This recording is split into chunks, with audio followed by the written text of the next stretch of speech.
está en Juan capítulo 13, a partir del versículo 21, y vamos a saltar algunos versículos. ¿Está bien?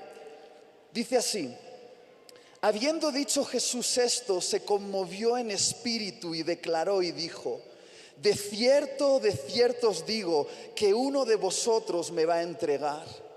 Entonces los discípulos se miraban unos a otros, dudando de quién hablaba. Y uno de sus discípulos, al cual Jesús amaba, estaba recostado al lado de Jesús. A este pues hizo señas Simón Pedro para que preguntase quién era aquel de quien hablaba. Él entonces, recostado cerca del pecho de Jesús, le dijo: Señor, ¿quién es? Respondió Jesús: a quien yo diere el pan mojado, aquel es. Y mojando el pan, lo dio a Judas Iscariote, hijo de Simón. Y después del bocado, Satanás entró en él. Entonces Jesús le dijo: lo que vas a hacer, hazlo pronto. Pero ninguno de los que estaban a la mesa entendió por qué le dijo esto. Porque algunos pensaban, puesto que Judas tenía la bolsa, que Jesús le decía: compra lo que necesitamos para la fiesta, o que diese algo a los pobres. Cuando él pues hubo tomado el bocado, luego salió y era ya de noche. Versículo 33. Jesús dijo: hijitos, aún estaré con vosotros un poco. Me buscaréis, pero como dije a los judíos, así os digo ahora a vosotros: a donde yo voy, vosotros no podéis ir. Versículo 36. Le dijo Simón Pedro: Señor, ¿a dónde vas? Jesús le respondió: a donde yo voy, no me puedes seguir ahora, mas me seguirás después. Le dijo Pedro: Señor, ¿por qué no te puedo seguir ahora? Mi vida pondré por ti. Jesús le respondió: ¿tu vida pondrás por mí? De cierto te digo, no cantará el gallo sin que me hayas negado 3 veces. En esta escena vemos a 3 hombres sentados a la mesa con Jesús. Vemos a 3 hombres cenando con la gracia. Uno de ellos es Judas, el otro es Pedro y por último está Juan. Y cada uno de ellos representa un aspecto de nuestra relación con Jesús, o en otras palabras, cada uno de ellos representa una forma diferente de responder a la gracia. Ahora, con este mensaje me gustaría que te sintieses identificado con alguno de los 3. Pero yo creo que todos nosotros no solo somos uno de los 3, sino que en diferentes momentos de nuestra vida somos los 3. Judas esa noche decidió traicionar a Jesús, entregándolo a sus enemigos, vendiéndolo por 30 monedas de plata. Pedro esa noche hizo una promesa arriesgada a Jesús, diciendo que aunque todos los demás discípulos le abandonasen, él iría hasta la muerte con Jesús. Juan, esa noche, mientras todos los demás hablaban, él se mantuvo callado y simplemente recostó su cabeza sobre el pecho de Jesús. Ahora bien, al terminar la noche, Judas terminó ahorcado de un árbol. Pedro terminó fracasando en su promesa, negando a Jesús no una, no 2, sino hasta 3 veces. Pero Juan fue el único que fue capaz de acompañar a Jesús hasta la cruz, y a los pies de la cruz consolar a Jesús en el momento de mayor dolor. Y me gustaría que explorásemos cada uno de estos personajes. ¿Me acompañas, por favor? Y Espíritu Santo, yo te pido que reveles quiénes somos, dónde nos encontramos, para que la gracia nos pueda alcanzar. Hablemos primero de Judas. ¿Queréis que sea honesto con vosotros? Durante mucho tiempo odié a Judas. Me parecía un personaje repulsivo y en mi imaginación siempre lo dibujaba como un ser despreciable. Alguien con la mirada oscura, los dientes llenos de sarro, unas uñas afiladas, algo así como la caricatura de la bajeza humana. Pensaba, ¿qué tipo de persona es capaz de vender a Jesús por 30 monedas de plata y traicionarle después con un sucio beso? Y después afirmaba categóricamente en mi corazón, yo jamás haría eso. Hasta que un día, en mi lectura continuada del Evangelio, al llegar a esta parte de la traición de Judas, y al estar en ese momento a punto de volverle a juzgar en mi corazón y volver a sentenciar, yo jamás haría eso, oí la voz del Espíritu Santo bien clarita aquí dentro que me dijo, sí lo harías. Y no solo eso, que ya me dejó temblando, sino que me dijo, Itiel, tú eres exactamente igual que Judas. Y por si eso ya no te pareciese suficiente drama, escuché al Espíritu Santo reprendiéndome y diciéndome, Itiel, no puedes odiar a quien yo he amado. Ahora, si tú eres parecido a mí, si tú tienes un sentido muy alto de la justicia, yo creo que no te gustará que Jesús te compare con Judas. Yo soy de esas personas que cuando escucha una noticia en la televisión sobre los actos horribles que cometen otras personas, me siento incómodo, incluso a veces me siento airado. Cuando escucho que una esposa engaña a su marido con otro y destruye una familia y desestructura la vida de sus hijos. Cuando escucho que un hombre maltrata a una mujer física, verbal o sexualmente. Cuando escucho que un político roba dinero público y después pone la mejor sonrisa delante del pueblo. Cuando escucho que un asesino termina con la vida de otra persona, digo dentro de mí, yo no soy esa clase de persona. Cuando escucho historias como la de José Rabadán, más conocido como el asesino de la katana. Ponme la foto, por favor.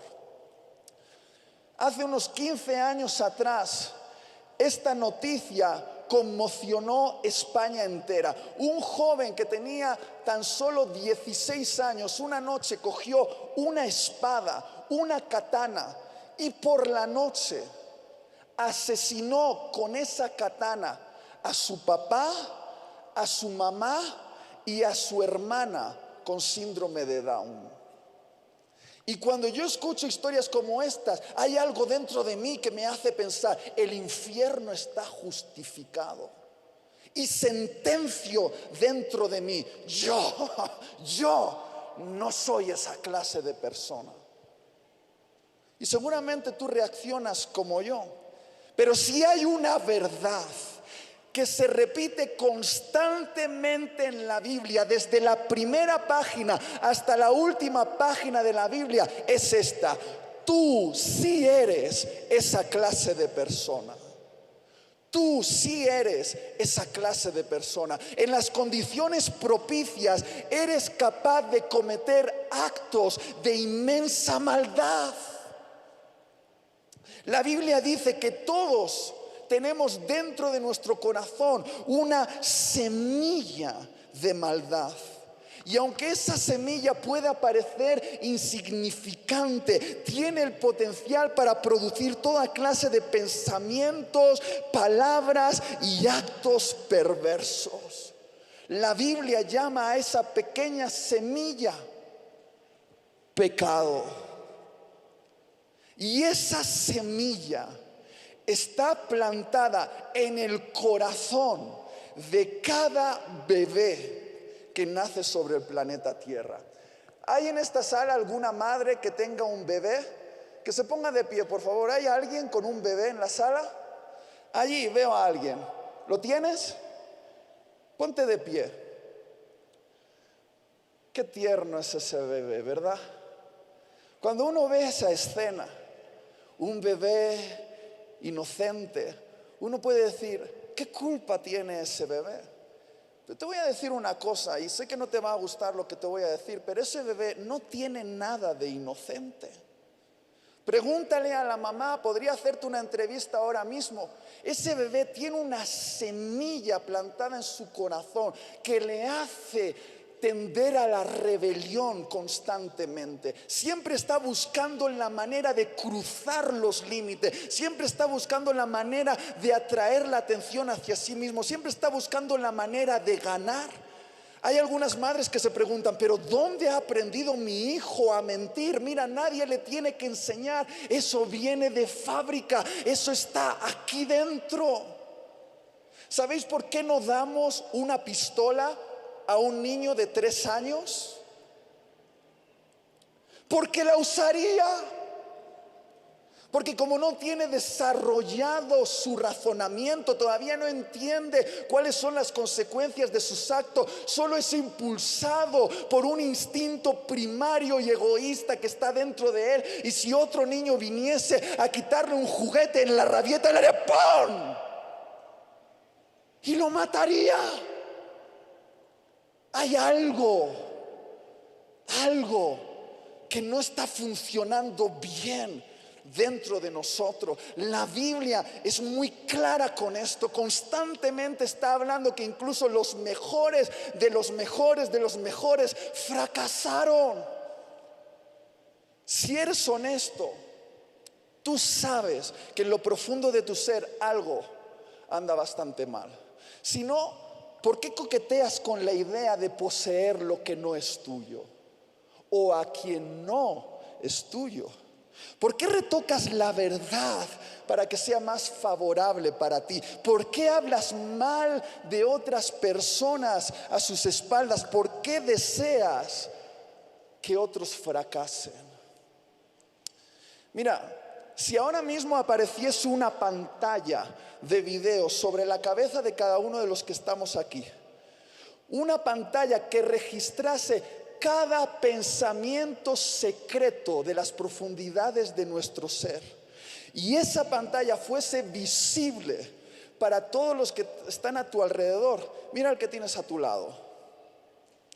No te gustaría estar sentado a su lado, pero te voy a dar una noticia: él tampoco querría estar sentado al lado tuyo. Honestamente, si apareciese una pantalla sobre mi cabeza con el registro de cada pensamiento secreto, de cada intención privada, tú ahora mismo cambiarías tu manera de mirarme. Probablemente te pondrías de pie y saldrías de esta sala. Hay algo dentro de nosotros que funciona mal. ¿No te has dado cuenta de esto? Te voy a poner un ejemplo para avergonzarme a mí mismo. Hace 2 años, cuando me mudé de Bilbao a Madrid, odio las mudanzas, son horribles, desempaquetar cajas y sobre todo colgar los cuadros de mi mujer. Y ahí estaba yo con el taladro, poniéndole los cuadros a mi mujer en las paredes, haciendo agujeritos, poniendo ahí las puntitas, poniendo el cuadro, y ahí estaba mi mujer como una arquitecta diciendo: no, está un poquito inclinado, no, más a la izquierda, no, un poquito más a la derecha.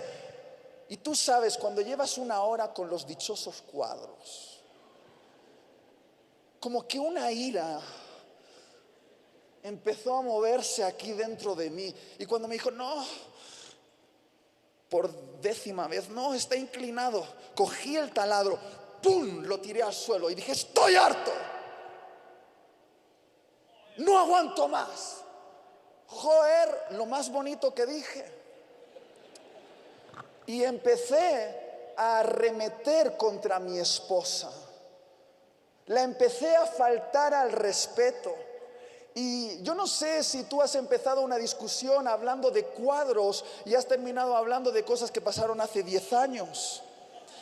Y empecé a insultarla con palabras sutiles, porque a veces insultar no necesitas utilizar palabrotas. Y la falté al respeto, y ella me contestó, y en un momento de arrebato, para yo sentirme justificado, la miré, la señalé con mi dedo y le dije: tú, bien dramático, tú sacas lo peor de mí.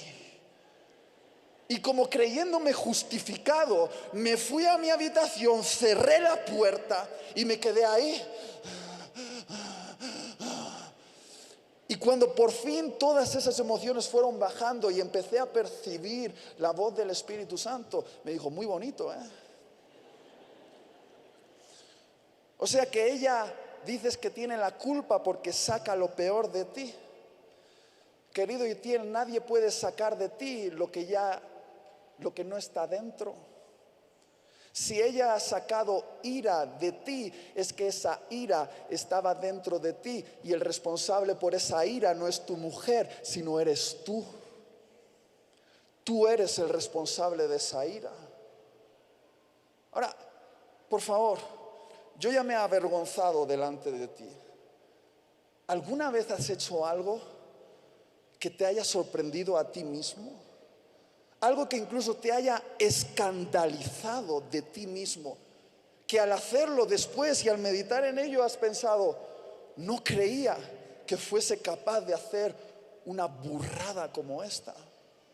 Pues queridos hermanos, la verdad es que siempre fuiste capaz de hacerlo.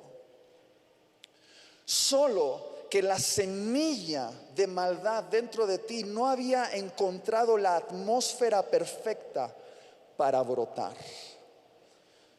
Ahora, la mayoría de personas que entienden que algo funciona mal en su corazón y sienten esa incómoda sensación de corrupción, muchos buscan un atajo para olvidarse de eso que anda mal dentro de ellos. Y solemos compararnos con otros que creemos que son peores a nosotros y los llamamos monstruos.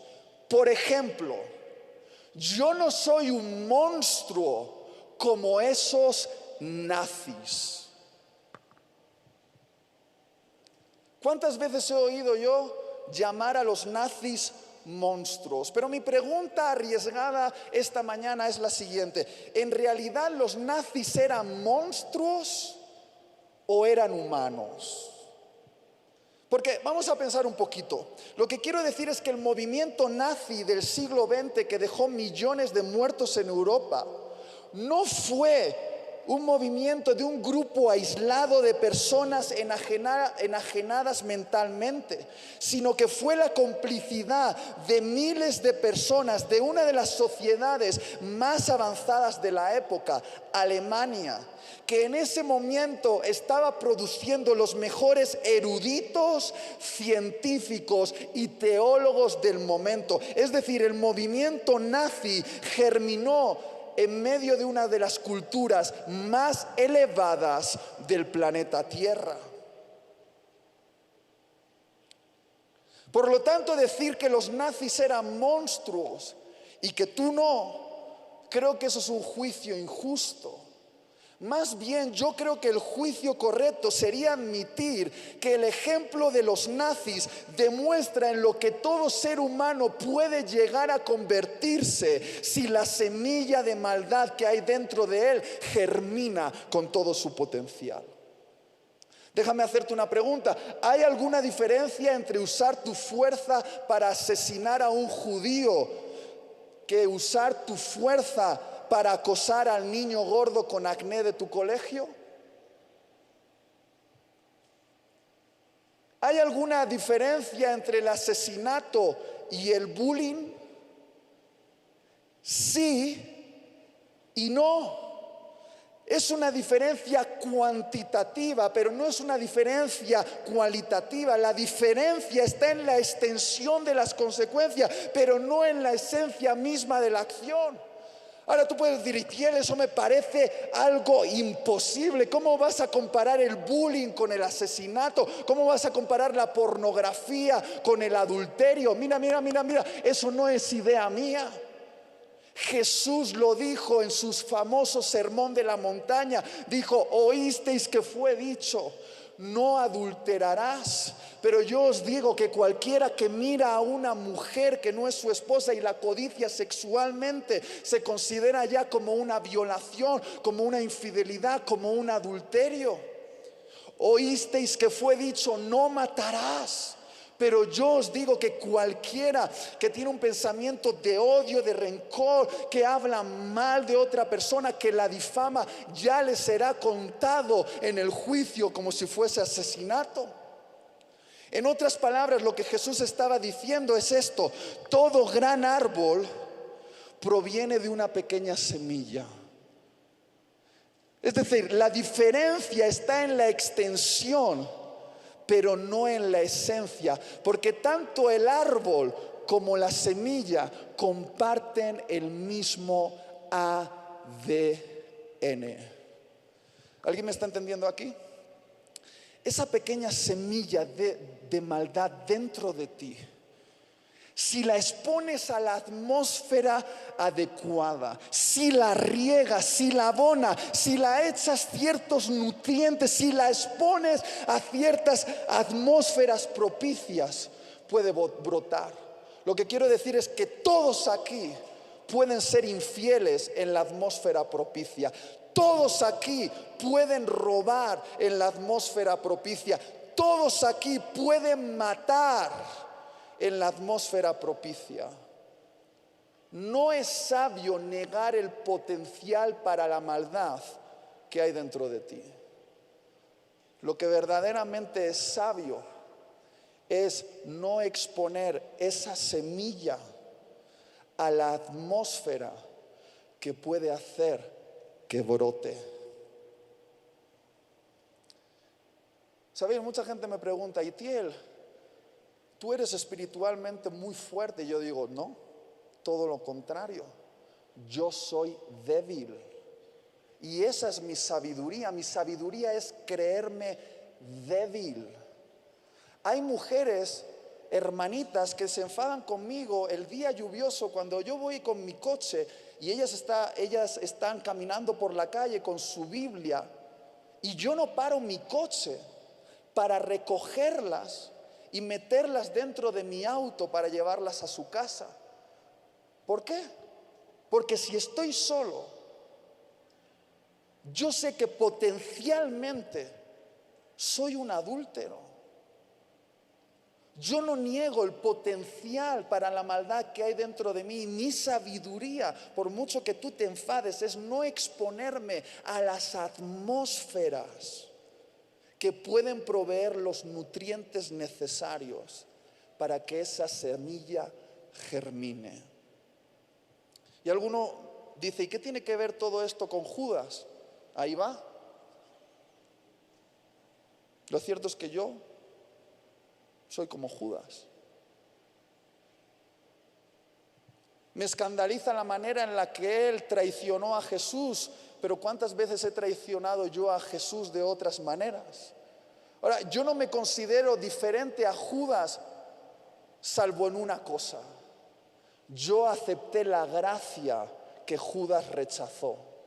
Lo voy a volver a decir: yo, siendo igual que Judas, acepté la gracia que Judas rechazó. Lo que estoy diciendo, y esto puede sonar muy escandaloso para algunos en la sala, es que había gracia suficiente en Cristo incluso para Judas, pero Judas rechazó esa gracia. El Evangelio dice que cuando Judas vio que lo que había hecho había llevado a Jesús a la cruz, él entró en un shock y se fue corriendo a un campo, ató una soga al cuello y se colgó de un árbol. Pero lo que quiero decirte esta mañana es lo siguiente, y quizá esto te incomode, pero es la verdad de la verdad de la verdad. Si Judas, en vez de haber corrido a ese árbol, hubiese corrido a la cruz, incluso para Judas hubiese habido gracia.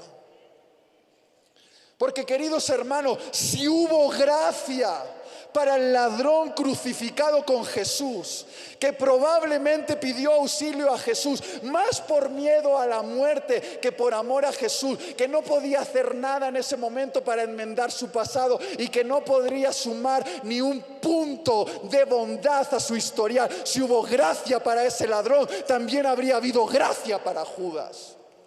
Si hubo gracia para Pablo, que antes fue conocido como Saulo de Tarso, que dirigió una campaña de exterminio contra los cristianos, un asesino, un perseguidor de la iglesia que metió en la cárcel a hermanos y dividió familias. Si hubo gracia para Pablo, también hubiese habido gracia para Judas. Si hubo gracia para la mujer adúltera, que fue sorprendida en el mismo acto de adulterio y traída delante de todos con todo el peso de la ley sobre ella, y aún así hubo gracia para ella, también hubiese habido gracia para Judas. Pero Judas corrió en la dirección equivocada. Y hay algunos aquí que están en un momento de decisión. Tienes que decidir hacia dónde corres, si corres hacia el árbol o si corres hacia la cruz. Jesús envió un mensaje a Judas en esta cena. Muchos, al no entender el contexto judío, no capturan los pequeños detalles de la historia. Pero en aquel momento era costumbre que cuando el anfitrión de una cena, que en este caso era Jesús, quería honrar, distinguir en medio de todos los demás a alguien en la mesa, lo que hacía era tomar un trocito de pan, untarlo en la salsa del cordero y darle el primer bocado a esa persona. ¿Y sabéis a quién dio Jesús el primer bocado? A Judas. Y lo dio sabiendo que Judas le iba a vender. Y de alguna manera Jesús le estaba diciendo: Judas, sé lo que vas a hacer, pero quiero que sepas que entre estos 12, esta noche, la noche en la cual va a ser la noche más oscura para ti, aún te prefiero, aún te amo. Hay una puerta de regreso para ti si quieres volver. Pero Judas no entendió. Ahora, ¿por qué Judas se ahorcó? Préstame atención, por favor. Porque Judas experimentó remordimiento, pero no experimentó arrepentimiento. ¿Cuál es la diferencia entre el remordimiento y el arrepentimiento? Presta atención.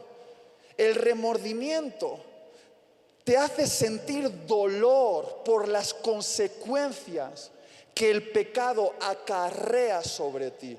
El dolor que el pecado trae a tu vida, la vergüenza que el pecado trae a tu vida, que la pérdida que el pecado trae a tu vida, los conflictos que el pecado trae a tu vida, las heridas que el pecado trae a tu vida. El remordimiento se trata de tu dolor, de lo que tú experimentas. Y cuando alguien está en un estado de remordimiento, se encuentra en un momento muy peligroso y puede hacer tantas locuras como ir a un árbol y colgarse, porque el remordimiento te lleva al mismo infierno.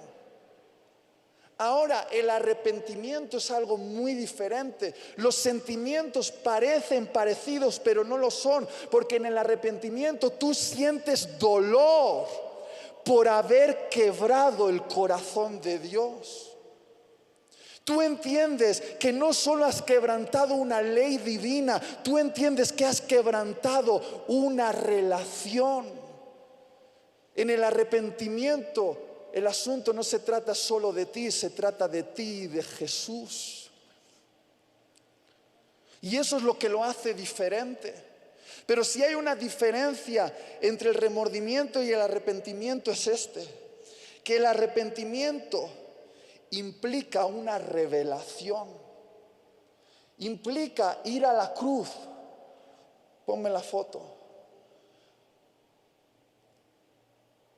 Correr a los pies de la cruz Y aquí a estos pies, viendo a Jesús sangrando, viéndole herido, viéndole torturado en inmenso dolor, clavado en esa cruz, al verle ahí tener una revelación que lo cambia todo, y es esta: yo soy quien debería estar clavado ahí. Y eso, entender eso profundamente en tu alma, hace que las compuertas de la gracia se liberen con una furia incontenible que te transforma. Yo escribí en mi diario unas palabras a los pies de la cruz en un momento muy oscuro de mi vida, y escribí esto: entonces me veo en ese escenario cara a cara con Jesús, sabiendo quién es Él y quién soy yo, la bondad absoluta frente a la absoluta maldad, y sé que yo debería estar allí clavado. A los pies de la cruz grito: no, Jesús, yo merezco esto, yo tengo la culpa, esta es mi vergüenza.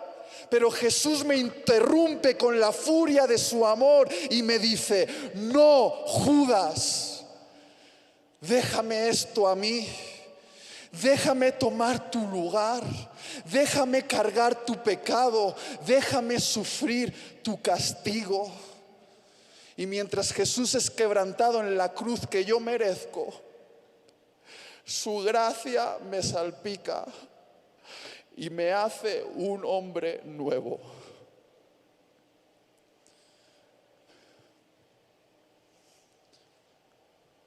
¿Os acordáis del asesino de la katana? Ponme la siguiente foto. Ya no es más el asesino de la katana, es nuestro hermano en Cristo.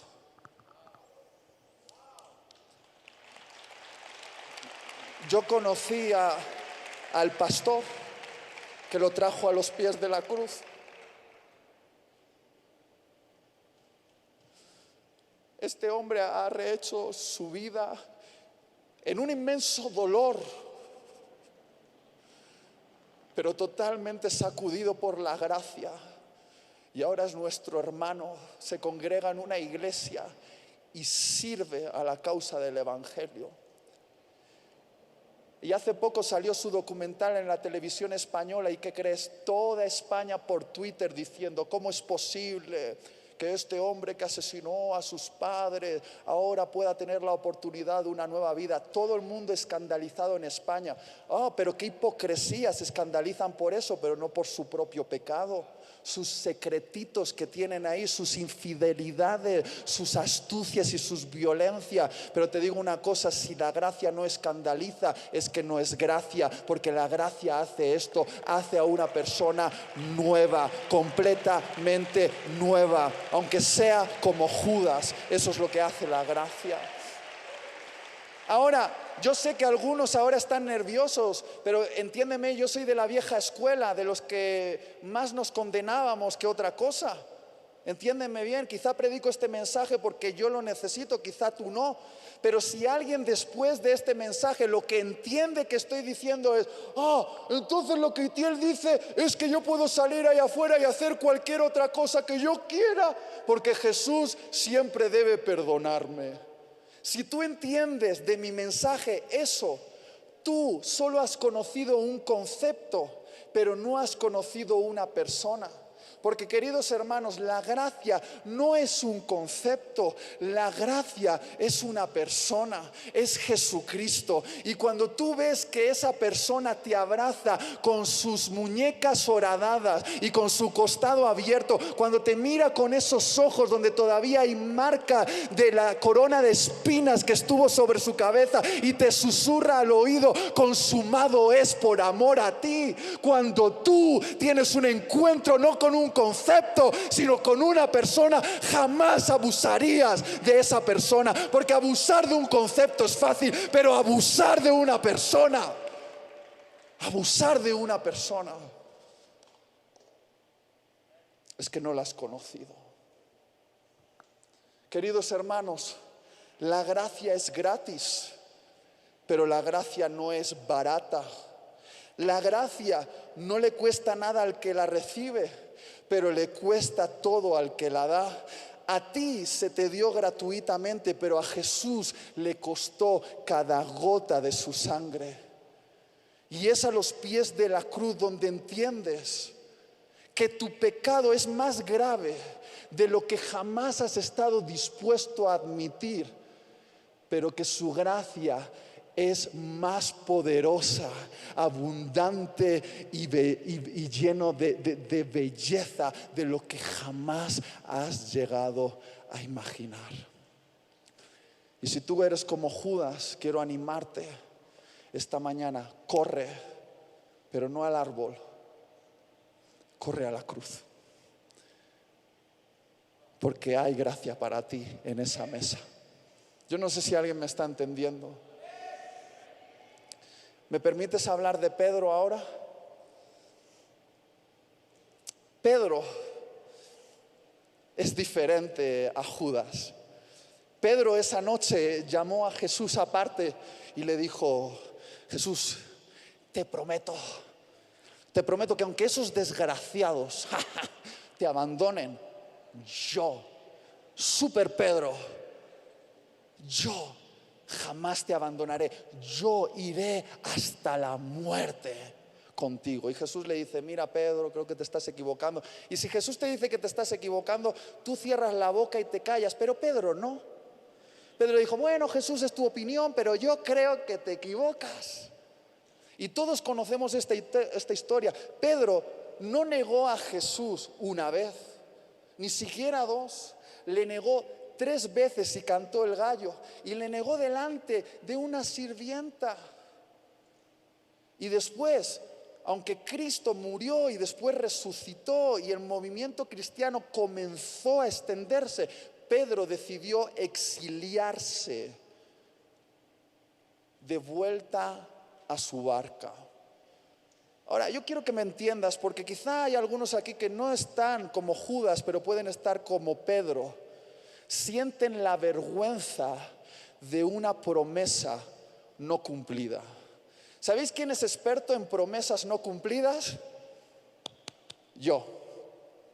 ¿Alguna vez le has hecho una promesa a Jesús en un evento como este, como diciendo: Jesús, cuando vuelva a casa leeré el Nuevo Testamento en 2 días?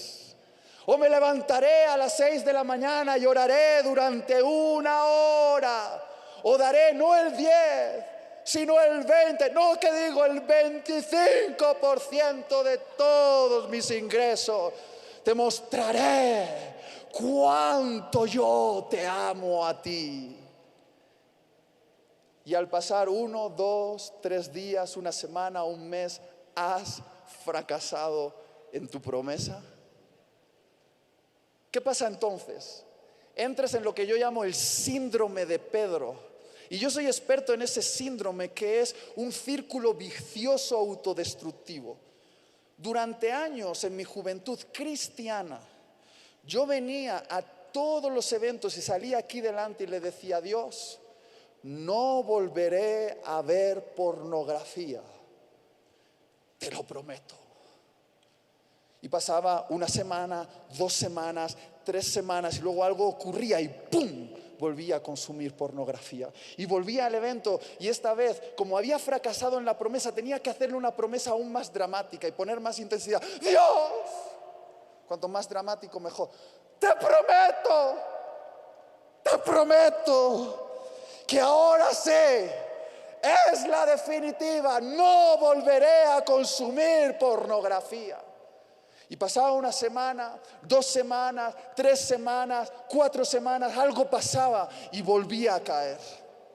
Y volvía al evento, y esta vez, sabiendo que había fracasado, tenía que hacerle una promesa todavía mayor. Dios, te prometo que no consumiré pornografía, pero además comenzaré un ayuno de 40 días. Y al día número 7 ya estaba abandonando mi ayuno. Y al día número 14 ya estaba volviendo a caer. Y entonces volvía otra vez al evento o a la reunión. Y salía adelante y decía: Dios, para que veas mis buenas intenciones, ahora no solo te prometo que no voy a volverlo a hacer, sino que me voy a autocastigar. No tomaré la Santa Cena durante un año. ¿Alguien sabe de lo que estoy hablando? Levanta la mano si sabes de lo que estoy hablando. Eso es muy, muy, muy peligroso y no cambia la vida de nadie. Porque cuando ya entras en ese círculo, llega un momento que colapsas. Satanás, el acusador, viene y te susurra: hey, ya consumiste la número 7. La número 7 es el número de Dios. Más de 7 ya se terminó. ¿Y sabes lo que hacemos? Nos exiliamos de la presencia de Dios. Nos vamos a lo que yo llamo nuestra barca. ¿Puedes ayudarme? Ahora, Pedro dijo: me voy a pescar. ¿Por qué dijo eso? Pedro conocía demasiado a Jesús como para abandonar su fe, pero se sentía demasiado avergonzado como para mantenerse cerca de él. Pedro no se iba a ahorcar como Judas, pero iba a matar su propósito, regresando a aquel lugar de donde Jesús lo había sacado, la barca. Ahora, queridos hermanos, la barca no es necesariamente un lugar de pecado. La barca es un lugar de mediocridad. Pedro decidió ir a exiliarse, a esconderse a ese lugar de donde Dios lo había sacado. Jesús le dijo: sal de tu barca y yo te haré pescador de hombre. Pero Pedro, tan avergonzado de sí mismo, dijo: regresaré a mi barca y haré lo que sé hacer bien, haré lo que tengo controlado, haré lo que me hace sentir seguro, haré aquello en lo que sé que soy bueno. No me voy a exponer otra vez al fracaso, me voy a ir a mi barca y voy a hacer lo que sé hacer bien. Ahora, regresar a tu barca no es abandonar tu fe, pero es conformarte con ser un espectador de la resurrección, cuando Jesús te había llamado a ser un proclamador de la resurrección. Tu barca es un lugar donde te escondes de tu propósito. Ahora, ¿qué es tu barca? Te voy a decir cuál es la mía, o una de ellas. Mi barca son los videojuegos. ¿Tiene algo de malo los videojuegos? No. Pero hay veces que yo me escondo de la presencia de Dios jugando a videojuegos. He fracasado en una promesa, le había prometido algo a Dios y fracaso. Y yo no soy como Judas, yo no voy a negar mi fe y me voy a ahorcar, pero ¿sabes qué? Me quiero esconder. Me quiero esconder de la mirada de Jesús y me voy a los videojuegos, me pongo mi bata, mis zapatillas, mi colacao y jugando a los videojuegos toda la tarde. Y mi mujer sabe, porque ella me conoce cuando algo va mal y me dice: ¿de qué te estás escondiendo? ¿Das pena así? ¿De qué te escondes? Ahora, ¿cuál es tu barca? Para algunos es una serie de Netflix. Para otros es un grupito de amigos, para otros es un hábito, es irse de compras o comer mucho o leer algo. No son cosas malas, ni siquiera son pecados, pero son lugares donde te escondes de la presencia de Dios. ¿Puedes acompañar? Ahora, cuando Jesús va a buscar a Pedro al lugar donde él se esconde, en Juan capítulo 21, me encanta esto. Dice que Pedro no había pescado nada. Y tengo noticias para ti: ahí donde te estás escondiendo no vas a pescar nada. Ahí donde estás buscando satisfacción te va a dejar insatisfecho, porque tú no naciste para ser un pescador de peces. Dios te llamó a ser un pescador de hombres. No te puedes esconder del llamado de Jesús. Ahora, ¿sabes lo que hace Jesús? Va a buscar a Pedro al lugar donde él se escondió y le prepara en la playa un desayuno. Le vuelve a preparar una mesa, porque en una mesa Pedro le había hecho una promesa que después vulneró, fracasó, traicionó. Y en una mesa Jesús iba a darle una lección que jamás iba a olvidar. Dice la Biblia que Jesús preparó unas brasas y puso un pescado a calentarse sobre las brasas. Ahora, solamente la palabra brasas aparece 2 veces en el Evangelio de Juan. Y me encanta Jesús porque Jesús siempre crea escenarios proféticos. 2 veces aparece la palabra brasas. La primera vez se refiere a las brasas alrededor de las cuales Pedro se estaba calentando cuando negó a Jesús 3 veces. Y ahora vuelve a aparecer la palabra brasas en ese lugar donde Jesús está preparando un pescado, un desayuno, y Jesús le va a restaurar a su propósito. Jesús es capaz de convertir símbolos de vergüenza en símbolos de esperanza. Si no, mira la cruz. Ahora todos llevamos una cruz de plata o de oro colgado en el cuello, pero en la época de Jesús la idea de solo imaginarse una cruz hacía que la gente temblase de miedo, que se orinase encima. Porque la cruz era el símbolo de mayor vergüenza del Imperio Romano. Te colgaban ahí, desnudo, delante del camino, para que todo el mundo te viese en una tortura donde te llegabas a asfixiar lentamente hasta que morías. Y Jesús dijo: voy a elegir el símbolo de mayor vergüenza del Imperio Romano y lo voy a convertir en el símbolo que dará esperanza a toda la humanidad durante los próximos siglos. ¿Y sabes qué? En ese lugar de tu vergüenza, a solas en tu habitación donde has consumido tu último pecado, quizá vas a tener tu historia de gracia, una historia de gracia, y ese símbolo de vergüenza ahora se va a convertir en tu mayor testimonio, y vas a decirle a la gente: ese era yo, pero en esto la gracia de Dios me ha convertido, y aquello que te daba vergüenza, como a mí la pornografía, ahora es un símbolo de esperanza para miles de jóvenes a los cuales les puedo decir: puedes salir de eso, pero no con tu fuerza, sino con el poder de la gracia de Dios.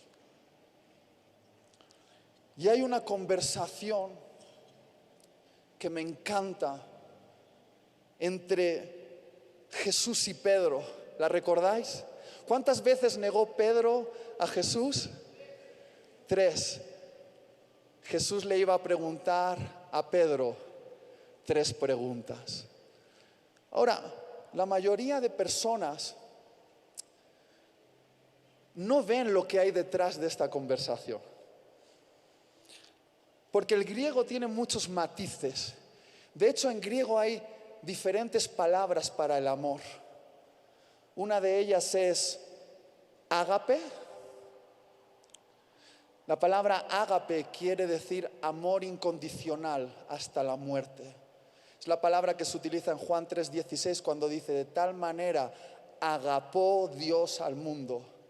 Es decir, es un amor sin límites, un amor que se sacrifica por otros. Pero hay otra palabra en griego que es diferente, y necesitamos ver la diferencia para entender la conversación, que es fileo. Fileo se puede traducir como querer.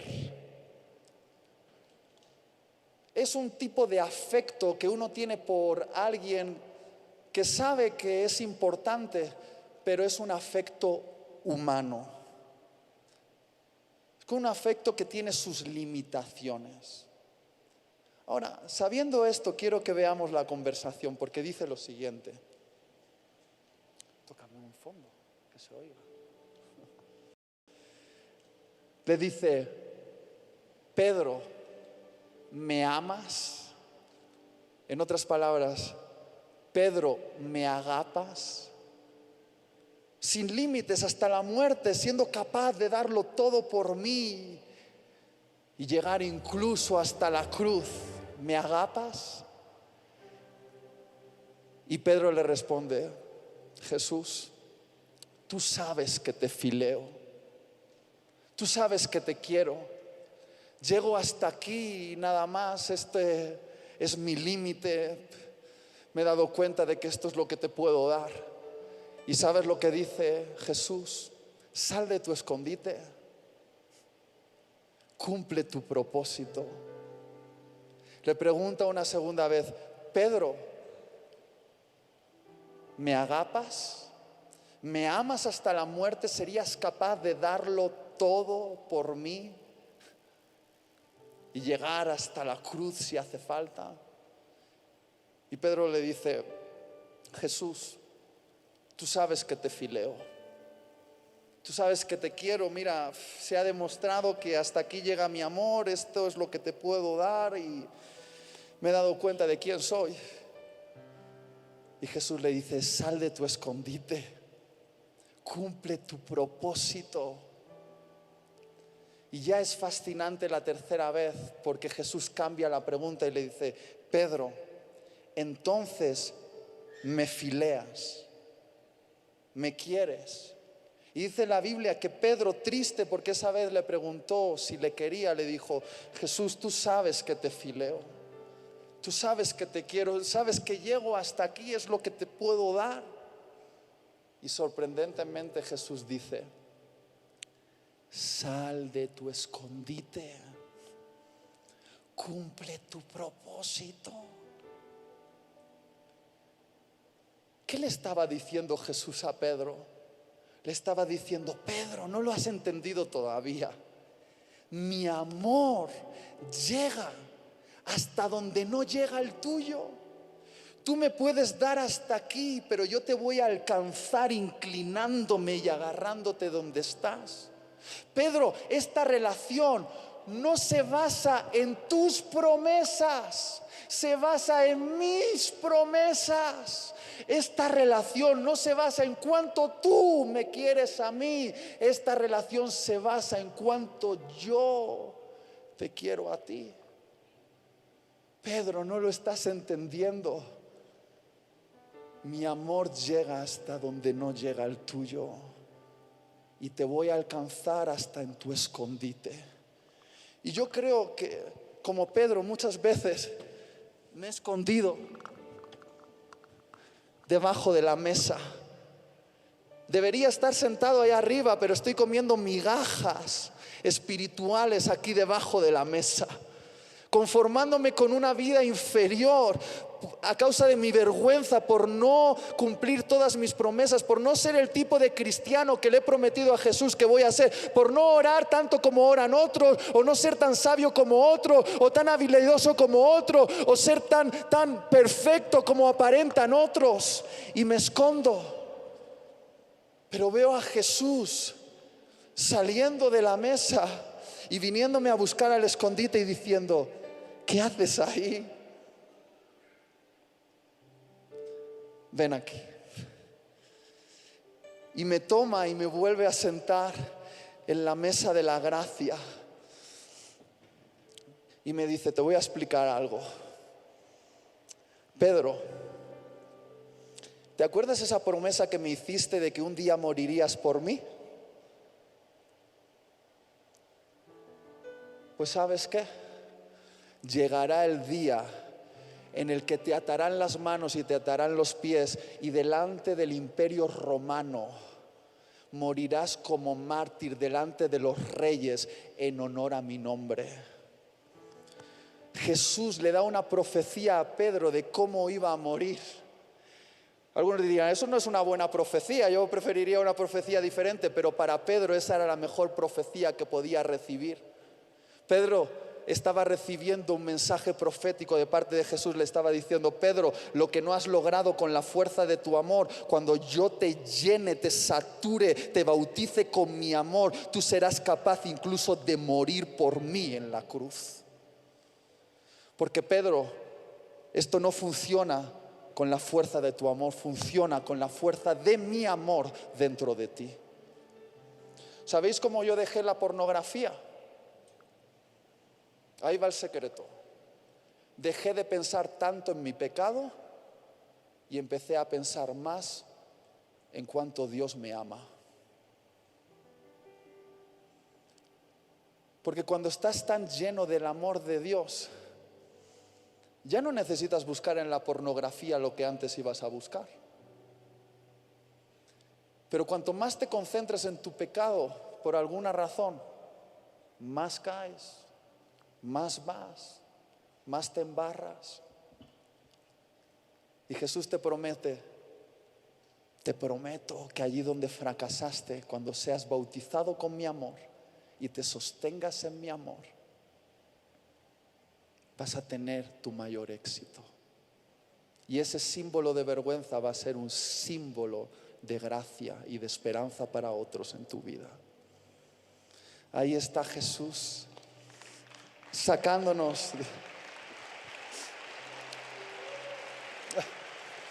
Y termino. Este sí es rápido, con Juan.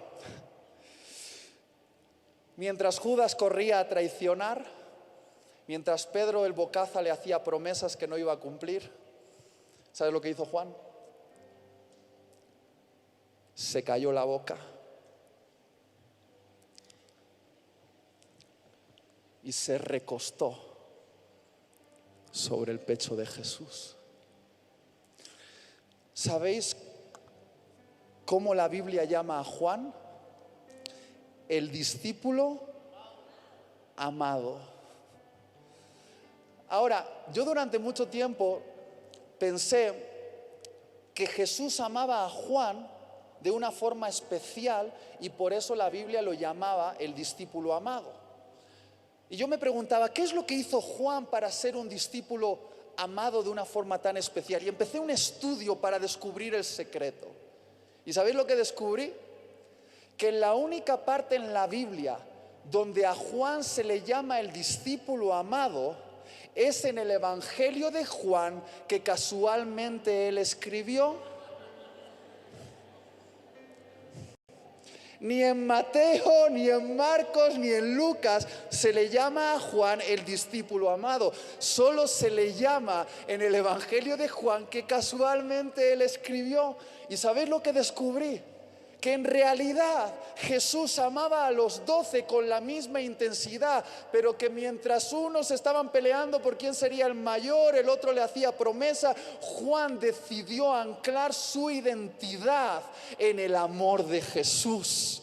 Si tú le hubieses preguntado a Juan, Juan, ¿quién eres tú? Él no hubiese dicho, yo soy el apóstol de Jesucristo. O no hubiese dicho, yo soy el gran plantador de iglesia. O él no hubiese dicho, yo soy el escritor de Apocalipsis. Él hubiese dicho, yo soy aquel al que Jesús ama. ¿Cómo sería tu vida si anclases toda tu identidad no en lo que tú haces por Jesús, sino en lo que Jesús hace por ti? Si te levantases por la mañana, abrieses la ventana y le dijeses al mundo y a Dios, Dios, aquí está aquel al que tú amas. Aquí estoy, tu amado está aquí, tu discípulo amado se ha levantado. ¿Cómo sería tu vida?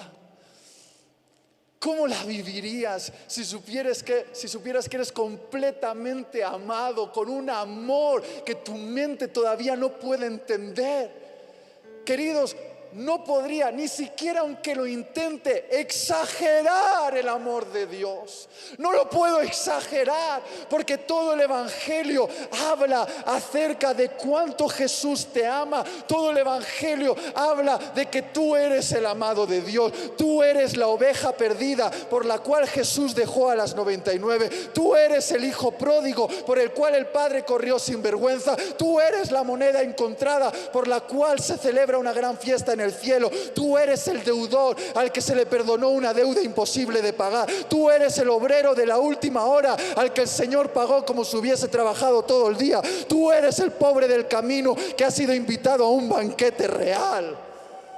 Tú eres el amado, la amada de Jesús. Y los que son amados y lo saben, como Juan, pueden ir hasta los pies de la cruz. Y cuando todos los demás discípulos están lejos, pueden estar cerca de Jesús en el momento de su mayor dolor y traerle consuelo a su alma. Una vez mi mujer me dijo: Itiel, tus predicaciones fracasan. Y cuando tu mujer te dice eso, primero te pones orgullosito y le dices: te equivocas, mujer. Pero luego lo piensas.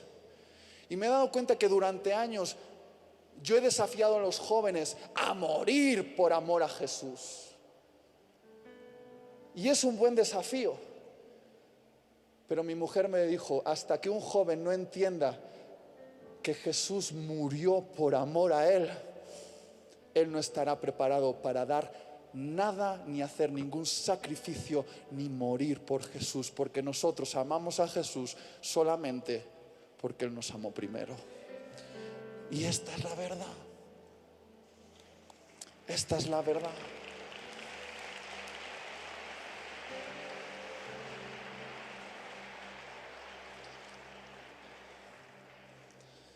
En el Salmo 23, escrito por un hombre llamado David, que en hebreo, ¿sabéis lo que significa? Amado. Escribió una frase que la mayoría de veces no le prestamos atención, pero es una de las más importantes. Dijo: tú, Dios, preparas un banquete delante de mis angustiadores. Unges mi cabeza con aceite. Mi copa está rebosando. Y tuve una imagen de yo cenando con mis angustiadores, que no son personas, son los recuerdos de mi fracaso, mis múltiples complejos que ni te podrías imaginar los que tengo, todas mis falencias, todas mis angustias cenando aquí conmigo. Y yo no puedo imaginar casi una situación más tensa. Pero dice David, el amado, que delante de mis angustiadores Jesús me sirve una copa. Y sabes, cuando tú querías honrar a alguien en la época en la que David escribió, le llenabas la copa hasta arriba del todo. Pero David dice: Jesús no solo la llena hasta arriba, sino que la hace desbordar. Hay gracia que desborda. Hay gracia que desborda para ti delante de tus angustias. Y si tú necesitas ser desbordado con esa gracia, corre ahora aquí delante, porque vamos simplemente a abandonarnos al amor de Dios. Unos minutos, corre, vamos. Levanta tus manos, porque Dios quiere desbordar.